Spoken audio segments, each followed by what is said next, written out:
Welcome to After the Call, the podcast dedicated to the stories and struggles behind the badge, the turnout gear, and the uniform. Each week, we'll bring you a powerful conversations with first responders, mental health professionals, and advocates who are breaking the stigma, sharing their journeys, and offering real solutions. We'll talk about PTSD resilience, family impact, and the resources that can make a difference. Because the job doesn't just leave scars on the body, it affects the mind, the heart, and the people who serve alongside us. And no one should have to carry that burden alone. This is After the Call, where you'll find strength through resilience. Thank you for joining us on another episode of After the Call. I'm your host, Patrick, along with my co-host, Veronica. And we are here with Kate. Kate is with Bishop's Mission. Sorry. Mission Impossible. Mission Impossible. But she's also one of our peer liaisons with Afterwatch. So we're going to talk to her a little bit about her career, what led her into what she's doing now, and how she joined us. Yeah. Cool.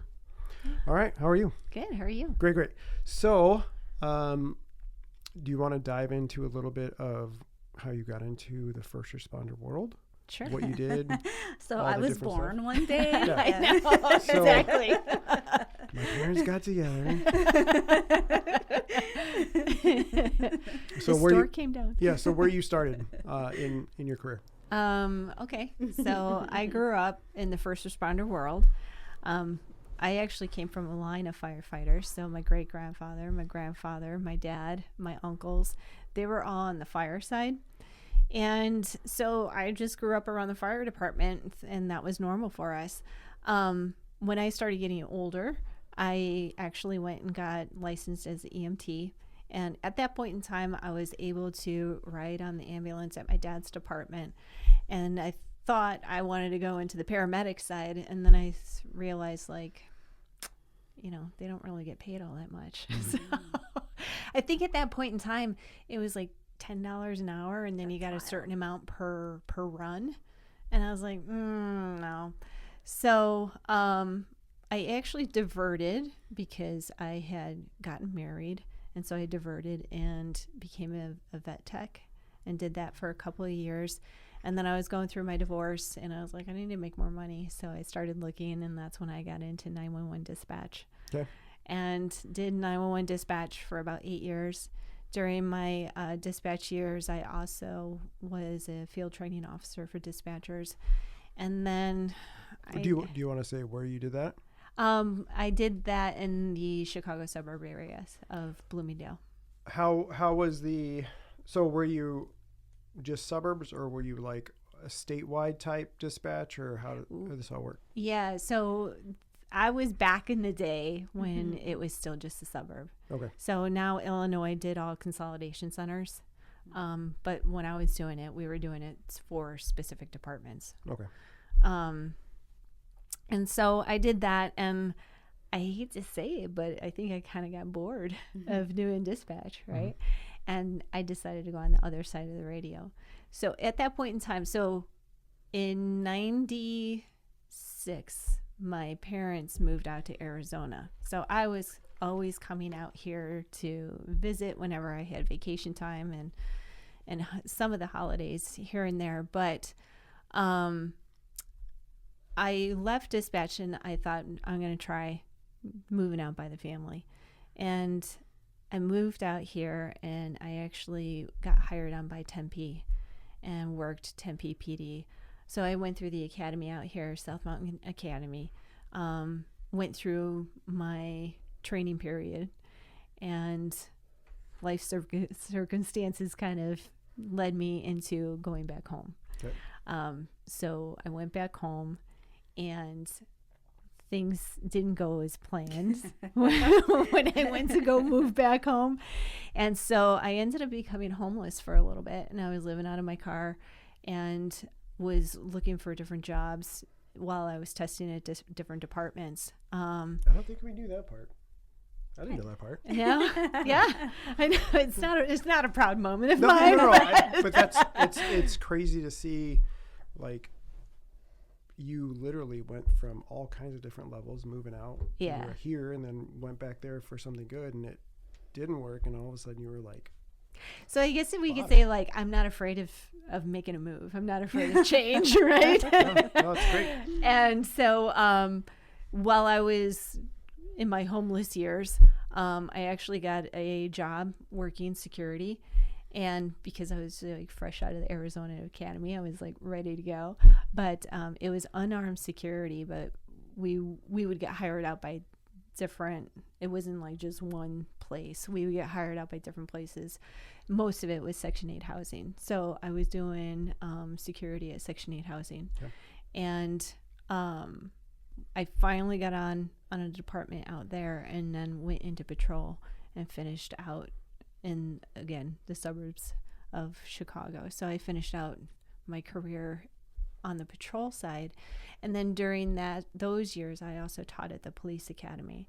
So one of the things I was responsible for teaching was CPR first aid. And then I was teaching my department. So I was a taser instructor. I taught CPR first aid to my department as well. And then I assisted other departments because I was able to network. And so if they needed help with anything, we would do active shooter training and stuff like that. So I would help out with that as well. That's awesome. Yeah. And did you feel that you betrayed the family by going cop side? going, no, I didn't. But I'll tell you, you apparently like came out of the room holding a fire hose. I know, right? That's why I got Dalmatians. I will say that I didn't feel that way, but there's definitely many nights where I was just like, I think I checked the wrong box. I think we all think that, because I was like, man, I could own a business. I could have this. I should have became a paramedic. Everybody would like me. Like, right? Like that's a huge perk. But, okay. So, and then how many years did you patrol in the whole police side of that? 10. Nice. Yeah. And that was suburb as well? Yep. Okay. Yep. And then where'd you go from that? And then I hit my breaking point. Oh, so I think now that I know, now that I'm a little bit more educated, I will say that I think growing up in trauma, going into trauma, I did not realize that I had a breaking point. So I had that last call, and that last call really made me sit back and say, why am I doing this? And at the same time that I had that call, not too long before that, my mom had medical issues. She had cancer she was going through. And so we were 2,000 miles apart while she was going through that. And then my brother had called me the one day and said, I'm following the ambulance. Dad had a heart attack while we were playing golf. And again, I was like this caged tiger because, you want to go, you want to do something, you want to help. And I couldn't. And when I had that call, I sat back and I was like, life is too short. Like, my department didn't handle things very well. And that kind of put me over the edge. So it's not just the calls themselves. I think that a lot of it is moral injury from the department. Yeah. And that was what kind of just had me go over the edge. And I was like, if they don't care about me, then I care about me. And life is too short. And I sat back and I thought, I was single. I'm out there. I'm doing my thing. I had no plans on moving until I needed to go. Prior to that too, I was physically getting sick. Was it based on work? I didn't think that it was at the time, but now that I look back on it, probably, because I was physically getting sick to a point that I couldn't keep food down. It got to a point that I was on a liquid diet and I couldn't keep that down. I was going to doctor after doctor after doctor, and everybody kept saying it looks normal. I finally got so sick and tired of it because nothing was getting better, and they kept trying to convince me it was in my head, that I went to the University of Chicago and went through all the testing all over again. And there was one doctor that found something in one of the tests and said, it's enough to go in for exploratory surgery. So when they went in for the exploratory surgery, it ended up that I had a hole in my intestine, but it was in an area that wasn't normal. So they sewed that up and just kind of was like, okay, you know, you're on your way. And nobody ever really looked into like what caused it. So I can only think that that was probably from everything accumulating, that my body at some point had to deal with that. And so I started, you know, I healed from that, and then I was still working the street. And that's when I was just like, you know, between my family could be gone and I'll never know who they were. And the only memories that they had of me was when I was a kid and teenager, because we had been separated for about 20 years at this point, except for that little stretch when I was out in Tempe. So that's when everybody thought I was crazy, because I'm leaving this career, and I was acting OIC on most of the time. The sergeant test was coming up, and I was just like, peace out, gotta go. Do you want to talk about the call? Sure. It was pretty screwed up. You know, it's one of those things where I still think about it and I'm like, I coulda, shoulda, woulda, I should have done this differently. Maybe I should have done that differently. But in the end, I have to sit back and say to myself, everybody went home safe that night. And so it went the way that it was supposed to go. I mean, it is what it is. So I don't know how, I mean, I kind of know because I worked on Tempe. You guys are much bigger out here. We're out in Chicago, it's smaller jurisdictions. And when you're working smaller jurisdictions, you rely on your neighbor jurisdiction to come help you out a lot. And so full moon, right? Because we know full moons, everybody comes out. So it was just one of those nights. And we were in roll call, right out of the chutes, shit hit the fan. And so we get this driving complaint. So we walk out, and it just so happens the guy's just driving by the department. And so we pick up the car, and we end up getting into a pursuit. He ends up crashing. We get him out by gunpoint. We get him arrested. We get him back. So we had to process our own. We didn't have a jail that we would just drop off at. So we would have to process our own. And then in the morning, we would go drop them off at county. And so we went back, we started processing them. Then we had, other calls that were coming out. And so it finally got to a point, because a lot of times being a female, you have to help out others because they have females that, you have to search and everything. And so I was assisting with other calls. And it got to a point we had so many arrests, like everybody was at the department on an arrest, and I was the only one that was still on the street. And then we get a suicide call. So it was suicidal subject with a gun. And so now I have to show up to this by myself until we get the other jurisdictions. Well, unfortunately, and maybe consolidation centers would be different with this, but at the time, I didn't have radio communication with the other jurisdictions. So everybody that was coming onto this call, I don't have radio traffic with. I have to go through my dispatcher to talk to their dispatcher to come back to me to talk to them.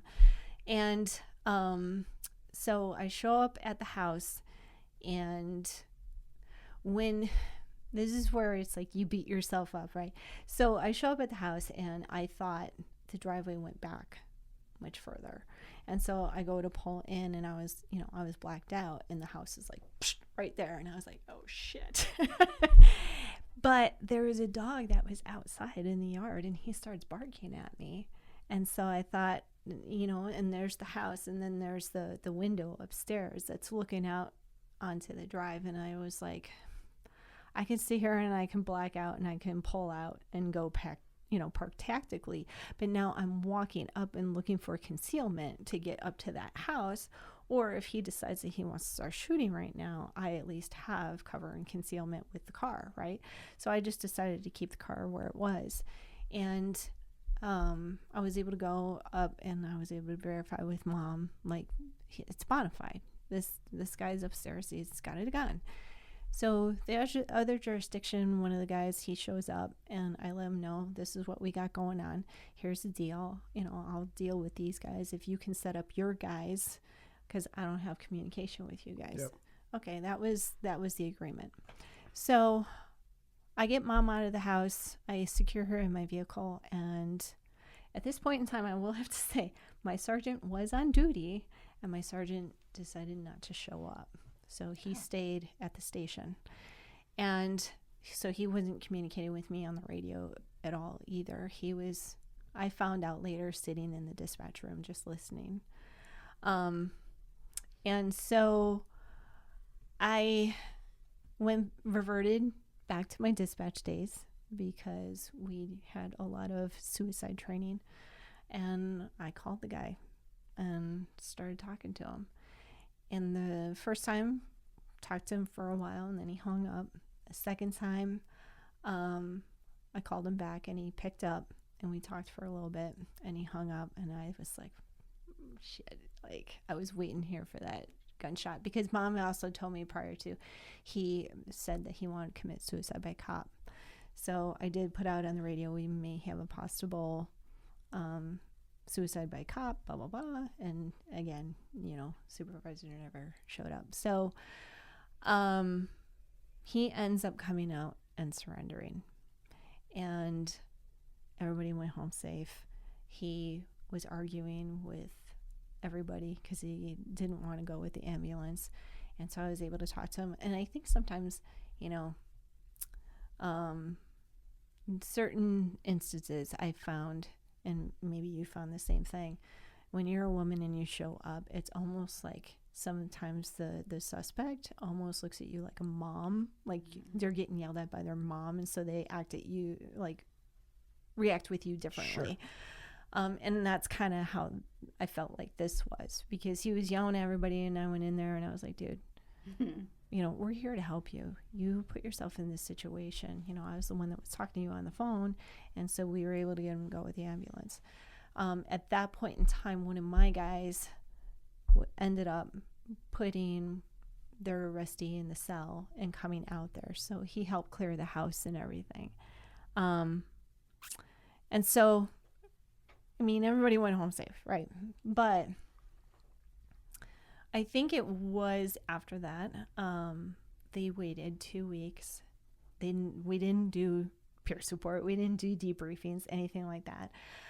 It was about 2 weeks later, and my sergeant pulls me after roll call and says, we need to do a debriefing, and says that he went and talked to, the guys from this other jurisdiction, and the biggest complaint was I didn't park tactically enough, and I didn't have control of the scene. And I was like, how was I supposed to have, I didn't have radio communication with them. Like, the control of the scene was, telling the person that showed up with that jurisdiction, like, help me out here by placing your guys. And so it wasn't like, good job. It wasn't, everybody made it home safe. And then I later find out that there was comments being made. The reason that he didn't show up on scene was because he wanted to see what I was going to do. And we had some other differences as well with that. So it was just, I think it was that on top of the way that it was handled that I was just like, I'm out. I'm done. And everybody thought it was crazy, but they didn't understand it, and that was okay. They didn't have to understand it. And it's one of those things where I didn't understand it. I think my gut knew I had to go, and I have to go now. And people would say, well, how do you, what are you doing? I couldn't explain it. I just knew my instinct is telling me I have to go. It's time to go, and It's time to go now. And I'm glad that I did. I don't know where I would be if I didn't, and just been like, just suck it up, and I'm just going to go with it. Was there good and bad that comes with that? Yeah, there's good and bad that comes with it. But that's where, don't be afraid to take that step. Don't be afraid to make that change. Did I sit here and did I, everybody's like, you got that retirement, right? Because that's what the most important thing is. I got it, but I had to roll it over. I had to talk to a financial advisor, and I had to roll it over into a different retirement fund. So am I getting a pension from them? No, but I had, I rolled it over, and so I get retirement, but in a different way. And I realized that there's a lot of guys that, when I was getting ready to leave, that they were just like, I can't believe you're doing it, man. I'm jealous of you. I wish I can do that, but I'm trapped, and they feel that they have to stick into it for retirement purposes alone, and they don't take care of themselves. And that's where with some of the guys I was like, but go talk to a financial advisor, because you don't necessarily lose it. Like, you can still make money on your money. It may not be the same, but you still make money on your money, and you can get paid out in monthly increments like that. So there's other alternatives than feeling trapped. Sure.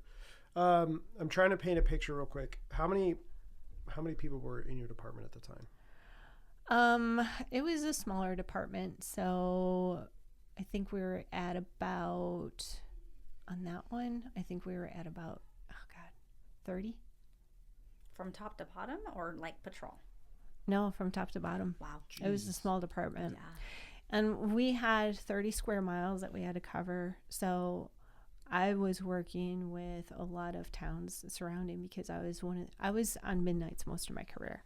And I was one of the only females on midnights in that area. So I would go help out like Carpentersville. Well, Carpentersville is very well known for their gang activity. So I would deal with them, and I got to know those guys, and I got to know, South Barrington, and I'm still very good friends with some of those guys today. So I worked all these other jurisdictions. So whenever I say that I worked it, I feel like I was kind of more like a county unit. Sure. That's what it sounds like to me. Yeah. More or less. But yeah, it's weird, because 30 top to bottom, that's like a whole shift. Right. For a lot of the departments out here. Like, that's the thing. Crazy. And so, like, even my dispatch, that was a bigger department, which is kind of average out there. So that was 50. And that's top to bottom. So that's why I'm saying, like, out here it's different, because you guys have bigger, where out there it's like smaller jurisdictions, and then you just work together when you have a big call. No, I mean, it sounds like department betrayal is a huge factor for a lot of first responders, and you obviously experienced that firsthand with your sergeant, with how he approached you, the fact that it was turned more into what it sounds like a counseling versus an actual debrief. Oh, there was no debrief. You know what I'm saying? Like, I mean, they still don't debrief out there. You just did this wrong. Yeah. Versus like, hey, okay, so you parked wrong. It's not that big a deal. Right. And he didn't understand the reason why I did it. Right. And that's there was a reason that I did that. Even a question about it. It was just like, why did you park this way? Well, it is what it is. Like, it doesn't matter. And the thing was, so, hopefully he never sees this, but the dispatcher told me that he was sitting in the dispatch room like white as a ghost, because he didn't know what to do. He didn't know, should we call out NIPUS? He didn't know, like, he wasn't sure what the next step was to do. And then I hear from the guys, like, he was like, well, I wanted to see what she was going to do. Right. That was just his cover for why he didn't respond. Yeah. Mm-hmm. Yep. Yeah. All right. So you made some smart financial decisions, obviously. Did you leave the state and come to Arizona after that point? Yep. All right. So what did you do here? What did I do here? I started my healing journey without realizing that that's what I was doing. Good. And so I left and I came out here, and everybody's like, are you going to continue on? You should get your post, blah, blah, blah. And I was like, yeah, I'm done. You gotta know. I'm so done. And I went back into the veterinary field and started working at a veterinary office at the same time that I was working with a mobile groomer and learning how to groom dogs. I think at that point I was like so done, and I was done with people, and I wanted to.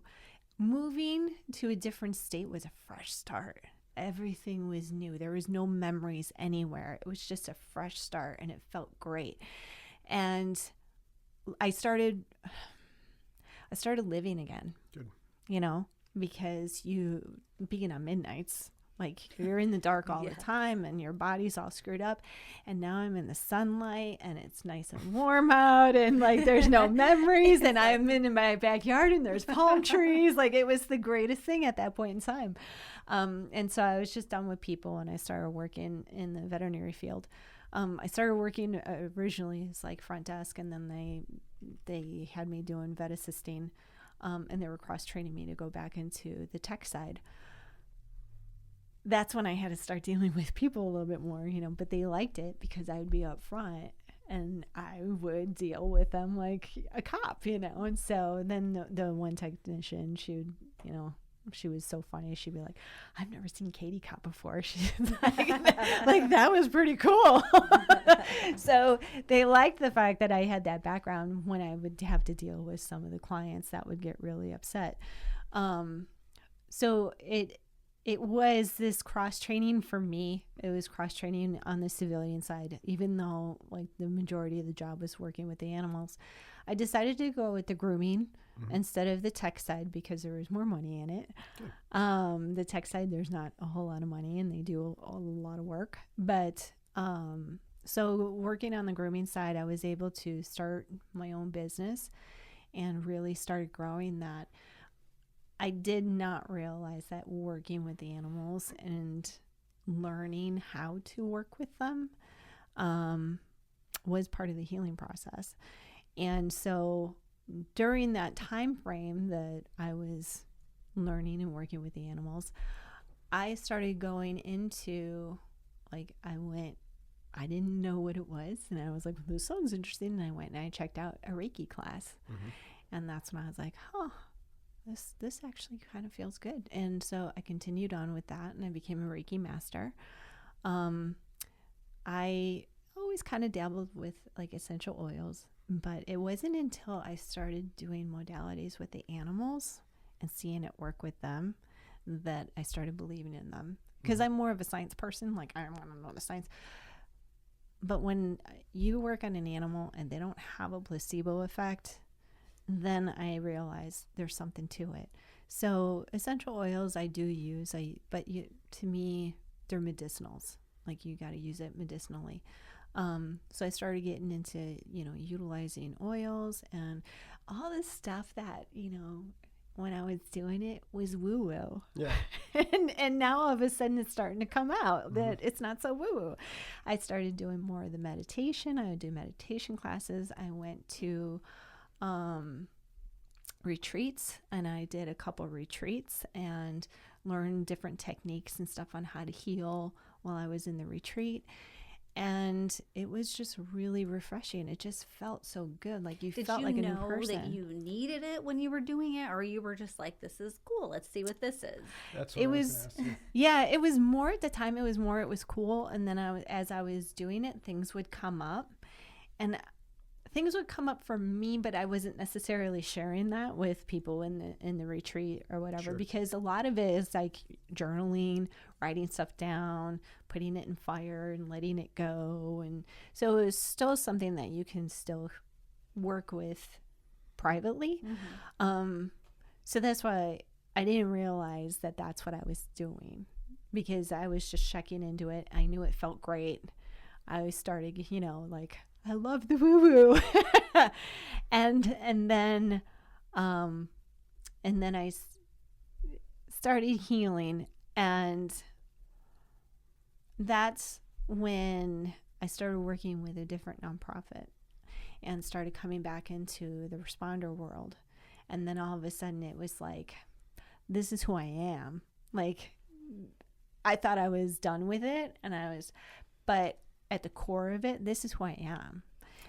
So I didn't want to start ignoring that. And that's when I started working with the responders, but in a different aspect with a different nonprofit. And that's when we were working with a little bit more of a therapy dog aspect. And what I saw when I was doing that was we would go into departments and somebody that doesn't have a first responder background, but they have the therapy dog, like they would come in. But I had to sit back and I was like, well, okay, if that was me in roll call that day, what would I have thought of that? Because now you have this therapy dog that's supposed to be good for me and be good for morale. But at the same time, like, I have to come in and put this front on. I have to put the public front on. I have to, your dog is great, put the public front on and then like go about our way. And I was like, honestly, I probably would have been pissed off by that. I think putting myself in that situation, I think what would irritate me is when those people that weren't first responders be like, why don't you tell me about your craziest call? Right. Why don't you tell me about this? And I'm Right. like, hold on, aren't you here to like let me play with your dog and kind of feel better? Like, why are you asking me questions? I know. And so like I had some people that, you know, would come with me on visits and they were dressed inappropriately. And some of the things that they were saying was not something that you would say to a responder, you know, and I would witness this and it would tick me off. And I was like, And, you know, whether I'm like old fashioned or whatever, but I was like, nope, if I start this group, you have to wear this and you have to do this. And I want people to have a responder background because I wanted it to be a third party outlet for responders to feel comfortable with and yet offer assistance. So kind of where I started getting the idea with that. When I was on my department, I was getting to that point that, you know, I wasn't feeling good. And there's some other things that came up too that all of a sudden, like from my childhood, that I was like, oh my God, I didn't realize like I was affected from being a kid. And, you know, so I was going through all that and I hit that really dark moment. And I always call it the dark moment. And it's funny because sometimes, you know, I can get through this absolutely fine. And then sometimes I'm like, ugh. But I hit that dark moment and I was very suicidal. I went through most of my responder career alone. I mean, I dated here and there, but I didn't. My family moved out here. I didn't have family. I didn't have a spouse. So I went through most of it alone. And so when I hit that dark point, I felt nobody would give a fucking shit if I was here or not. I can off myself today and nobody would fucking know until my next shift. And the only reason that they would care is because they didn't have coverage, right? And I was getting there, and I had 2 dogs at the time, and I looked at them, and that was the only thing that I had, because they were my family. They were what I came home to. They were the only thing that I had. And I looked at them and I thought, well, what's going to happen to them? Yeah. You know, and I didn't want them to be apart. I didn't want them to go to a rescue.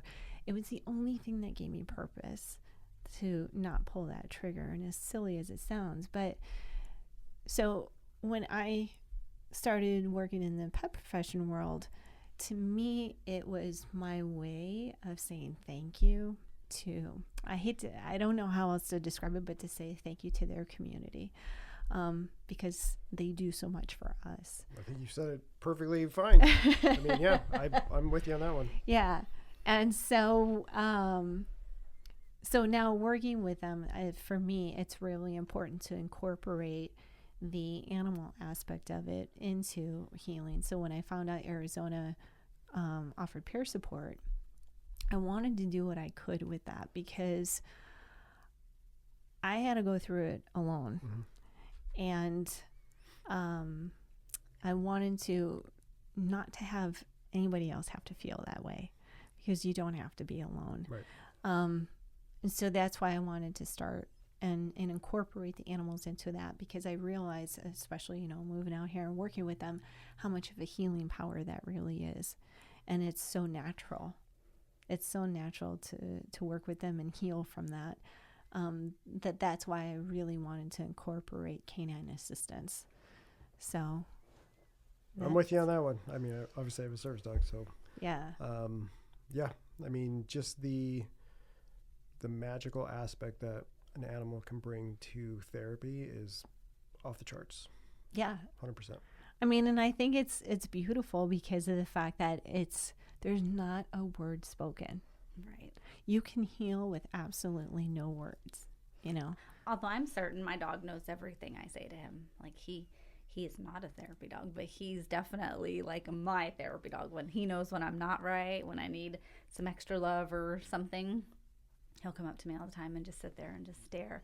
And then I'll tell him I'll just blah, tell him all the things. And he's just like, Just sits there and listens, like as patient and sweet as can be, and he'll offer me his hand or whatever, and just like, I'm here, Mom, whatever you need. No, that's great. And that's the thing is like, I've probably had some deep conversations with Callie, and she's like, "You're fucking retarded." but it's one of those that's things. the difference. You've got the girl dog. I have the boy dog. No, but that's the thing. He's Is a like little different level than she her. will look at me as if I'm the only thing that matters, and that's what you're kind of leading to is that they have this love for humans that we will never be able to explain. No, and it's pure. It is absolutely pure. And what I love is when I do work with responders now, and I have, Bishop with me, a lot of times they don't even look at me. It's just they go straight to Bishop and they start petting Bishop, and they know Bishop. Like if I show up at a conference or something, everybody knows Bishop. They don't necessarily know who I am. And I'm okay with that because that's what they need. That's what they need. So they don't have to talk to me if they don't want to, but I've also, I did some training, so I'm CISM certified and all that good stuff on the pure aspect of it, where if they wanted to, they can talk to me. But I'm okay if that's what they need. They need him because I will say, so I came out here, did all my woo-woo stuff and all that, everything. And I got Bishop to specifically to start peer support with first responders.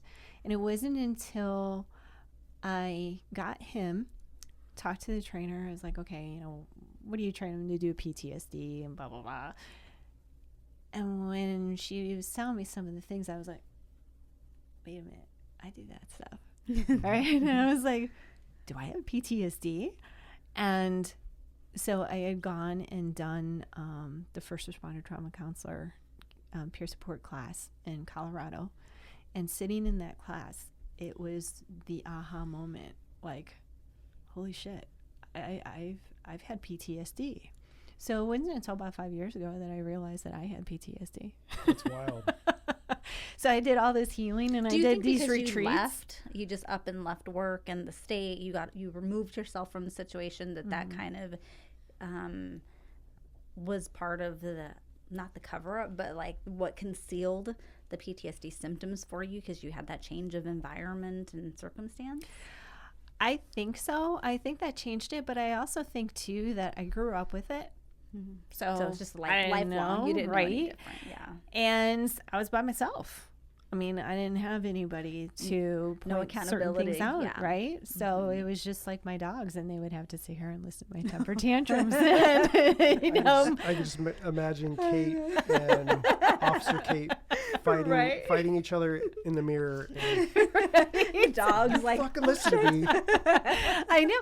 I mean, I will say, okay, so if we're gonna be honest, like when I would have my blow moments. We're talking like punching walls. We're talking throwing things. We're talking ultimate rage. And so, do I get that ragey now? Not to that point, but at least now I recognize it and I feel it. And I know when it's coming and I know when I have to step away. And I know the techniques to do deep breathing, sit with yourself, the music, whatever. I know the techniques that I have to do to calm myself down. And I also know when I'm starting to become unbalanced, because then I'm like, okay, you know what? I need to meditate. I need to do this. So it's being able to recognize that. Right. That's why I say like, I don't even know if it really ever goes away. It doesn't. You just learn to know when it's coming so that, like you said, you can regulate yourself. And I always said, like, when I was in it, I thought it was a lifelong thing. Like what I was feeling at my worst was going to be how I felt forever. And then as I got better, it was like, oh, this will just last a week. And then as I got better, I was like, oh, this might last today. And then now I'm like, oh, this will be gone in a little bit. Like I'll deal with it and go through the motions and whatever. And then I'll feel better. Like I know it's a moment now. It's not a day. It's not even a day for me. Every now and then, I guess. But, it's not like forever like I thought it was going to be. So do you guys think that's why a lot of people have a hard time acknowledging that they have the trauma because they feel that it's a lifetime kind of thing? Do you mean like why they don't admit it? Yeah, like they don't want to admit like that I have Well, I think when PTSD you because they're say like, hey, this is Right. a lifetime. Well, I think the disorder part of it, right? People, disability disorder, they think it's a forever, like it's that one person's house you respond to every week, and you're like, fuck, I'm not gonna be that, right? That's not me, so I don't have those issues. But it's not I mean, it will be a forever thing if you don't do anything about it. It's just normalized forever. No, for you. it's not a life sentence. It's not something that No. you're going to be Right. broken, but you do have to learn how to adjust, have maintenance, have repair, recovery, all those different things. Right.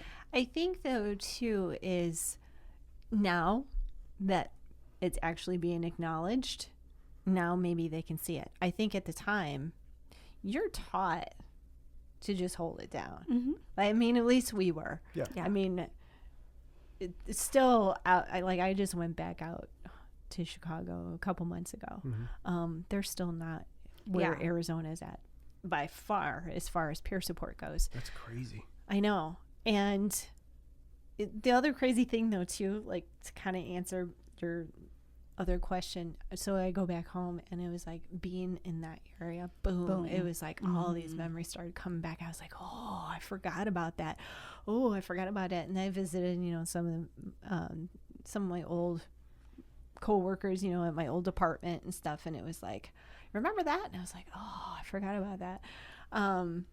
So, then there's that aspect of it too. Like, did I actually deal with it, or did I just stuff were you able it to into avoid it because you weren't Right. a part of it anymore? Right. And so I have to, at least now I can realize that. So if something does come up, I would go, oh gosh, I obviously have something I need to deal with here. So, you move forward with it and you kind of navigate But it's just that. knowing that exists, right? To be able to recognize when it's coming on, or when it's, at least when it's there, you can recognize it now. Yeah. Right. And I think that's the thing, because I think a lot of times too, it takes courage.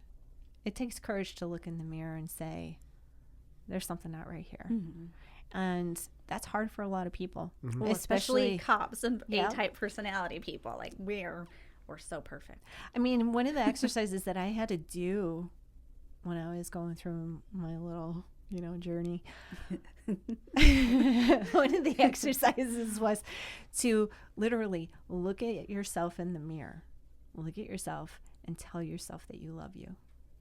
Did you recognize yourself? Saying I love you for me, unless it's to my dog, is really hard. It's hard for me to even say that to my family. It's not an easy thing for me. So if I actually say that and I open myself up to that vulnerability, it's like, whoa. So was that something you didn't grow up with? Like you and your parents? And see, I wasn't, that's how it was for us too. Like, I don't remember like saying I love you on a me and my children do, but like me and my own parents or siblings, never. No, we didn't. As a matter of fact, on my wedding day, my dad told me that he loved me, and it was one of the first times ever, and I just started bawling like before I go to walk down the aisle, and I was like, my makeup. But it was just kind of a shock value, because I hadn't really heard that. Yeah, we didn't talk about it either. I mean, I would say I was very loved as a child. My family would probably say I was very spoiled, but I felt very loved, but it wasn't spoken. And I can remember after my dad passed away, probably a couple years after, my mom on the phone one day said it, and I was like, what? Like, it was the most weird thing. Like I would avoid talking to my mom for a while, because I was like, oh no, she's gonna say I love you, and like I don't know how to react to that, because it was so weird. Right? It was just unnormal for us. And Yeah. I don't know if that's a first responder, like old school first responder behavior, or it just was, I don't know, like I don't where know, that 'cause came from. Like, not only was my dad old school, but he self-medicated. Like, a lot of my family self-medicated. So there was that child of an alcoholic, and that was, I don't even remember. I broke up with my last, big relationship boyfriend, who was also a responder, and it was from that, somehow, some way, I got directed to read the book Children of Alcoholics. And that's when I'm reading this, and I was like, oh, Oh, wow. Like I learned so much that some of my patterns followed that because of that. So I think that's where, you come in and you have that trauma. And then I started learning more because of how he handled his, PTS or his issues with some of the things. So it was a lot of, aha moments. But, what was really great? When you sit down and like I was reading this book, it was like you felt validated because for the longest time you feel like an alien, like you feel so isolated because you can't really relate. Like all these other kids are growing up and their parents are loving and huggy and and they're there for the holidays and they talk about their family gatherings and this and that, where half the time, my dad wasn't even there. And when he was there, he wasn't a pleasure to be around. So you couldn't really relate to a lot of other kids. And I think that affected things. Sure. Growing up. So it was... Especially because you would see, things on TV and you're like, oh, this is what it... Like the Brady Bunch? What it's supposed to be like. Right. And it just felt weird. And even in adulthood... I'm not a very emotional, touchy-feely type person, and when I moved back here, I was even less than a touchy-feely person. And when I first moved back here, my family had changed because now all of a sudden at the holidays, they would hug each other and this and that, and I'd be kind of like, I was very uncomfortable with Side it. hugs. Yeah, and I had to tell them, like, guys, I don't hug. And they didn't know how to handle that because, we had been separated for so long. They didn't know how to handle that. So now I think, we've kind of made our way through is navigating like how we are. But, yeah, it took a while. So, because you were at the other nonprofit first. Mm-hmm. Had some things you didn't like. Yeah. Then you were like, if I do my own thing, we're doing it this way. Yeah. So how long after that did you actually decide to pull the trigger on Bishop's Mission? It took me a couple months because I didn't know if I wanted to be overwhelmed with starting a nonprofit.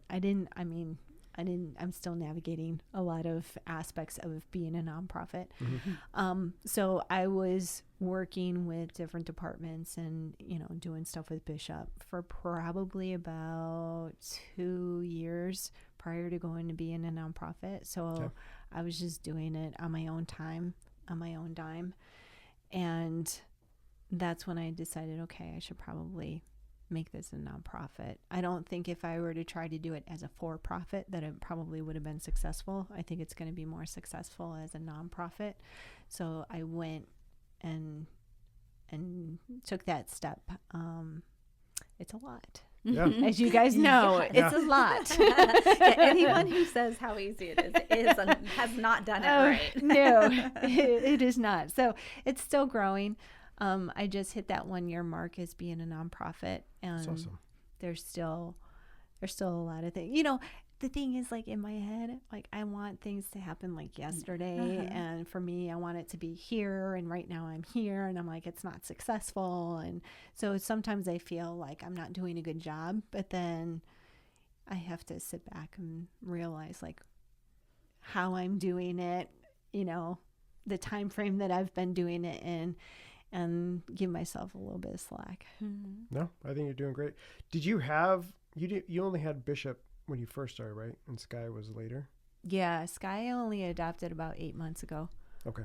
So Bishop, I will have him 3 years in February. Oh, I didn't know you had him that long. Okay. Yeah. Nice. He was just over a year when I adopted him. So we've come a long way in a very short period of time. And was that always kind of like the vision of having Dalmatians? So when I was working with the other nonprofit, they had the original plan was that I would be ahead of the like therapy dog aspect of it.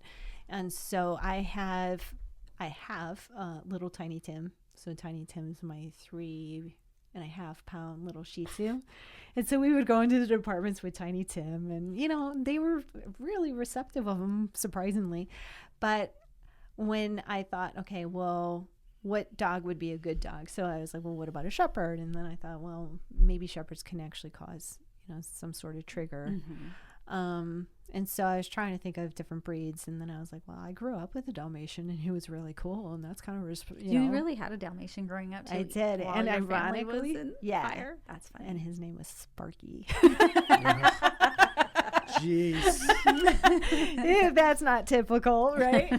But he was an awesome dog, and so so that's how the idea of Dalmatian came in. And my mom and dad at the time were ready to get another dog, and so I was trying to convince them to get this Dalmatian, and then I would just pull him and use him for therapy, like when he was ready. So we'll train him and this and that. And so it was 2 days before, because he was in California, so it was 2 days before leaving to go to California to go pick him up, and my mom called, and she was like, I don't think a dog's good for us right now, like call the rescue and cancel it. And I told her, I said, I can't do that, like, he needs to come home. So whether it's my home or your home, but he needs to come home. So I did the trip by myself and drove out there and picked him up. And apparently it was supposed to be for me to change my whole freaking life. Maybe that's all you need. Yeah, I mean, he really has completely changed my life. But so I picked him up, and we started training him right away for therapy. And then that's when I continued on to train him for service. Good. And I mean, he couldn't have been more of a perfect fit for that. So that's when we started the nonprofit to go out there and introduce, you know, canine assistance with peer support. So I didn't want to be just a therapy dog group. I think there's a lot of them that are out there, and I think they're awesome. But I also have seen some of the things that happen with therapy dogs in the regard of, you know, you don't have a handler that's first responder related. So there's a lot of bad things that can come with that. But so that's why I wanted to start something that was more peer support and actually have responders as handlers to offer. So we go out when we get called up for debriefings or department visits and stuff like that. But what I'm also learning, being out there and listening and watching and observing what's going on, I am also going to kind of shift it to be a canine resource. I think we're seeing more and more departments that are bringing their own dogs in for support purposes. And I think that that's where it's like, even though we're a third party, you know, they think that they got it handled because they got their own dog. But then I get questions all the time when we're out there doing certain things, you know, well, how do we incorporate this into our department? Well, what do we do with the therapy dog program? And what do we do about this? And what do we do about that? And so that's when I thought, well, maybe I can grow this into a canine resource so we can help you out as far as, you know, I don't want to get into the aspect of actually providing the dog. So, but if, you know, you got networks that can help them out that way. But as far as like the care of the dog. So it's one thing to learn how to make them sit and lay down and do the behaviors that you want them to do. But it's another thing to learn their language and learn how to communicate with them and realize when they've had enough. Because they do talk to us. And if there's anything that I learned by working with them very intimately over the last, you know, few decade, is they definitely talk to us, but most of the time we shut them out. And so it's learning how to talk with them. And it's learning that there's other ways of dealing with certain aspects of either decompressing and de-stressing them, or treating certain things. And I don't necessarily want to use that word because I don't want to be like, no, you know, veterinary medicine. But there's other modalities that can be used. And like I said, I know for a fact worked because they don't have a placebo. And I've seen it over the years. I've worked with veterinarians that have used certain modalities in their practice. I've seen their case studies with pictures. I mean, some of this stuff is absolutely amazing.